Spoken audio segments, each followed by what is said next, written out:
निष्ठा की सत्ता यात शेवटी जिंकतं कोण असा प्रश्न सध्याच्या महाराष्ट्राच्या राजकारणावरून कार्यकर्त्यांना, मराठी माणसांना आणि साध्या भोळ्या मतदारांना पडतोय। एकीकडे उद्धव ठाकरे यांची शिवसेना आहे, जिथे भावनांचा, बाळासाहेबांच्या वारशाचा, पक्षनिष्ठेचा आणि एकनिष्ठतेचा मोठा प्रभाव दिसतो, तर दुसरीकडे एकनाथ शिंदेंचा पक्ष आहे, जिथे सत्ता आहे, सरकारमध्ये सहभाग आहे आणि अनाथांचा नाथ, मदतीचा हात असा डायरेक्ट ॲक्सेस असल्याचं सांगितलं जातं। पण लढाई फक्त या दोन शिवसेनेतलीच नाहीये, तर सामान्य शिवसैनिक आणि मतदारांच्या मनात चाललेल्या दोन वेगवेगळ्या विचारसरणींचा संघर्ष सुद्धा यात आहे। आता तर शिवसेना 60 वर्षांची झाली आहे, पण तरी 5वीला पुजलेला संघर्ष काही केल्या थांबत नाहीये। एकीकडे उपमुख्यमंत्री एकनाथ शिंदे यांच्या शिवसेनेत होत असलेल्या जोरदार इन्कमिंगमुळे त्यांच्या पक्षाचं शक्ती प्रदर्शन दिवसेंदिवस ठळक होत चाललंय, तर दुसरीकडे अनेक राजकीय धक्के बसूनही ठाकरेंचे कट्टर आणि कडवट शिवसैनिक निष्ठेनं त्यांच्या सोबत उभे आहेत। त्यामुळे शिंदेंच्या शक्तीसमोर ठाकरेंच्या निष्ठावान शिवसैनिकांची कसोटी लागलीये असं चित्र सध्या पाहायला मिळतंय। या लढाईत नक्की जिंकतंय कोण हेच समजून घ्यायचा प्रयत्न करणार आहोत। नमस्कार, मी मानसी आणि तुम्ही पाहताय महाराष्ट्र टाइम्स ऑनलाईन। उद्धव ठाकरे यांच्या शिवसेनेची सर्वात मोठी ताकद म्हणजे भावनिक जोड। शिवसेना म्हणजे फक्त एक राजकीय पक्ष नाही, तर एक चळवळ, एक ओळख आणि मराठी माणसांसाठी असलेली एक भावना होती। बाळासाहेब ठाकरे यांच्या काळापासून तयार झालेला शिवसैनिक हा शब्द आजही तितकाच प्रभावी आहे। नुसतं शिवसैनिक म्हटलं जरी तरी या कार्यकर्त्यांच्या अंगात एक वेगळंच बळ येतं, एक वेगळीच ऊर्जा संचारते।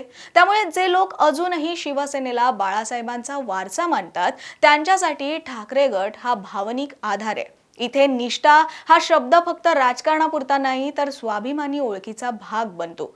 पण राजकारण म्हटलं की फक्त भावनाच महत्त्वाची नसते, हे तर नव्यानंच पक्षात आलेला कार्यकर्ताही हल्ली म्हणतो। कारण दुसरीकडे सत्ता आणि अंमलबजावणी सुद्धा तितकीच महत्त्वाची बनली आहे आणि एकनाथ शिंदे यांच्या पक्षाची बाजू नेमकी याच मुद्द्यावर जास्त मजबूत दिसते। सरकारमध्ये सहभाग असल्यामुळे लाडकी बहीण सारख्या योजना, निधी, विकास कामं आणि निर्णय प्रक्रियेवर त्यांचा थेट प्रभाव आहे। याच गोष्टीमुळे कार्यकर्त्यांसाठी म्हणा किंवा स्थानिक नेत्यांसाठी म्हणा, काम होतंय कोणाच्या बाजूनं हा प्रश्न खूप महत्त्वाचा ठरतो आणि इथेच शिंदे गटाची सत्ताधारी रचना प्रभावशाली ठरते। गेल्या काही वर्षात महाराष्ट्रात जे राजकीय बदल झाले, त्यानंतर ही दोन वेगवेगळी नरेटिव्ह तयार झाली।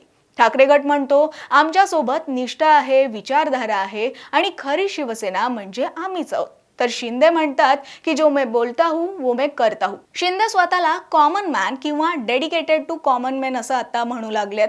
असं म्हणत ते लोकांचं मन जिंकतात।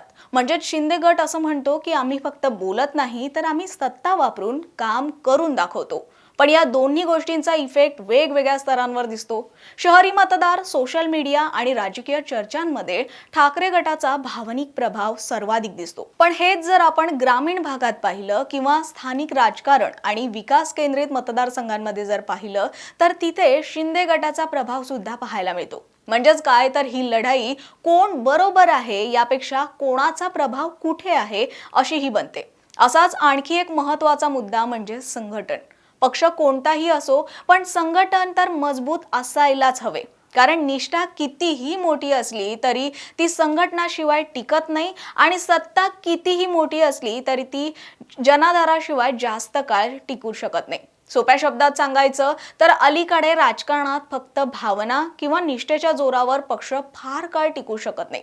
त्या निष्ठेला दिशा देण्यासाठी आणि प्रत्येक गाव, शहर, वॉर्ड पातळीवर कार्यकर्त्यांचं स्ट्रॉंग नेटवर्क उभं करणं हे तितकंच गरजेचं असतं। त्यामुळे उद्धव ठाकरेंसमोर आज सर्वात मोठं आव्हान म्हणजे कट्टर शिवसैनिकांची निष्ठा कायम ठेवत संघटन अजून मजबूत करणं हे आहे। तर एकनाथ शिंदेंकडे सत्तेची ताकद, पक्षात मोठ्या प्रमाणावर होणारं कार्यकर्त्यांचं इन्कमिंग आणि अनेक लोकप्रतिनिधींचा पाठिंबा तर आहे, पण तरीही त्यांच्यासाठी जनतेच्या मनातला विश्वास आणि भावनिक जोड टिकवणं सुद्धा तितकंच महत्त्वाचं असणार आहे। म्हणजेच शिंदे गटासमोरही जनभावना कायम राखण्याचं आव्हान आहेच।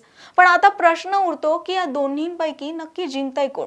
तर याचं उत्तर तुम्ही म्हणजे जनता ठरवेल। कारण ही लढाई निवडणुकीच्या निकालांवरच पूर्णपणे ठरणार आहे।